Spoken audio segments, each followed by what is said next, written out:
নমস্কার বন্ধুরা, কেমন আছো তোমরা? সবাই আশা করছি সবাই খুব ভালো আছে। আমিও খুব ভালো আছি। এখন বাজে বিকেল 5:30। এখন বর ফোন করে বলছে তোমরা রেডি হও, তোমাদেরকে একটা জায়গায় নিয়ে যাবো। কোথায় নিয়ে যাবে আমি সত্যিই জানি না, তো তোমাদের সাথে সেটাই শেয়ার করবো। কোথায় যাবো সত্যি যেটা আমি জানি না, তোমাদেরকে জানাবো কীভাবে, তো জেনে নিয়ে তোমাদেরকে দেখাবো কোথায় যাচ্ছি, কী করছি।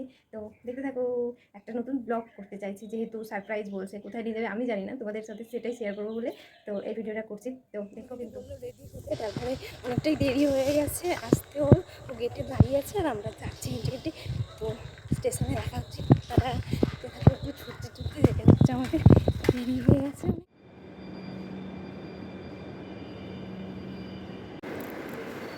এটা ধরতে পারবো? এইমাত্র স্টেশনে একটা ট্রেন এসে দাঁড়িয়েছে মাত্র, তো আমরা একটু দূরে আছি। আমি তাই বলছি যে আমরা কি এটা ধরতে পারবো, তাই তাড়াহুড়ো করে যাচ্ছি, যেহেতু আমাদের দেরি হয়ে গেছে। যেখানে যাব সেখানে ডেকেছে 6টার সময়, আর এখন বাজে 5:40 মতো। তো দেখছি ধরতে পারি কি না। তো দেখো কন্টিনিউ ভিডিওটা। আর যেখানে যাচ্ছি সেটা তোমাদেরকে বলছি। সেটা হচ্ছে কি, আমরা আগের দিন রবিবার বিকেলবেলায়, যেহেতু ছুটির দিন, একটু বেরিয়েছিলাম। এবার সেখানে গিয়ে আমরা কিছুটা সবজি কিনতে ঢুকেছিলাম সবজি বাজারে। তো তার সামনেই আমাদেরকে একটা টুকুন দেওয়া হয়েছিল। এবার ওই টুকুনটা থেকে আমাদেরকে সিলেক্ট করা হয়েছে, 20 জনের মধ্যে আমাদেরকে সিলেক্ট করা হয়েছে। এবার ইনভাইট করেছিল কি কিছু ব্যাপারে আমাদেরকে বোঝাবে, একটা ইন্স্যুরেন্সের ব্যাপারে। তো আমরা গিয়েছিলাম, এই যে এখানে চলে আসছি। তো পুরো ভিডিওটা হয়তো তোমাদের সাথে শেয়ার করতে পারবো না, কারণ কি ওখানে মানে ভেতরে যেখানে আমাদেরকে বোঝানো হচ্ছিলো, প্রায় 1.5 ঘন্টা মতো আমাদেরকে বসিয়ে বোঝাচ্ছিলো।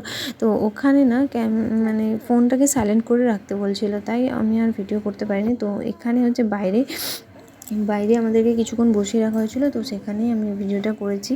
তারপর আমরা সব মিটিং শেষ করে এই যে গিফটটা আমাদেরকে দেওয়া হয়েছে। তো বাবাই কিছুতেই মানে ওয়েট করতে পারছে না, ওকে এক্ষুনি ওটা খুলে দিতে হবে। তো ওর বাবা খোলার চেষ্টা পারছিল না বলে বিরক্ত হয়ে দিয়েছে আবার। তারপরে আমি খুলছিলাম।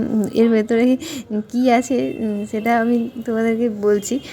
এর ভেতরে আছে কি, একটা কাচের বাটির সেট, মানে 3টে কাচের বাটি আছে। এটা আমি পরে দেখেছি, এই সময় তো খোলা সম্ভব নয়, বাবাই বললেও খোলা সম্ভব না, কারণ আমাদেরকে ট্রেন ধরতে হবে।